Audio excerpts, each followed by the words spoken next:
আজ সন্ধ্যায় শক্তিশালী একাদশ নিয়ে মাঠে নামছে বাংলাদেশ। সিঙ্গাপুরের বিপক্ষে ম্যাচের আগে আজ জয় দিয়ে চাঙ্গা করতে চাইবেন নিজেদেরকে। টাইগারদের প্রস্তুতি আছে 16 আনা। ম্যাচে খেলবেন হামজা, জামাল, ফাহমিদুলরা। সেক্ষেত্রে আজ বাংলাদেশের সম্ভাব্য একাদশ ও ম্যাচ নিয়ে খুঁটিনাটি থাকছে প্রতিবেদনে।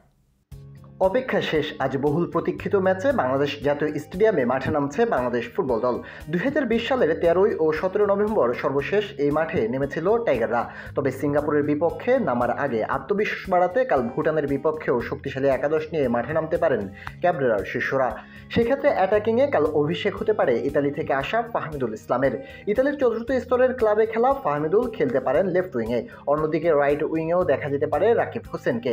তবে আলামিনকে না খেলালে রাইট উইংয়ে ইমনকে দিয়ে নম্বর 9-এ রাকিবকে দেখা যেতে পারে, যদিও এই স্থানের জন্য আলামিনই আছেন এগিয়ে। সমিত সোম না আসলেও দুর্দান্ত মিডফিল্ড নিয়ে মাঠে নামার সুযোগ পাচ্ছে বাংলাদেশ। ইতিমধ্যে দলের সাথে যুক্ত হয়েছেন হামজা চৌধুরী। হামজা চৌধুরীকে সেন্টার মিডে দিয়ে এক পাশে খেলতে পারেন মুরসালিন অথবা কাজিম শাহ, অন্য পাশে হৃদয় কিংবা জামাল ভুঁইয়া। তবে মিডের জন্য সবচেয়ে এগিয়ে আছেন হামজা, হৃদয়, জামাল ত্রয়ী। এই ত্রয়ী মিডফিল্ডে খেললে ডিফেন্সে দেখা যেতে পারে ইসা ফয়সালকে।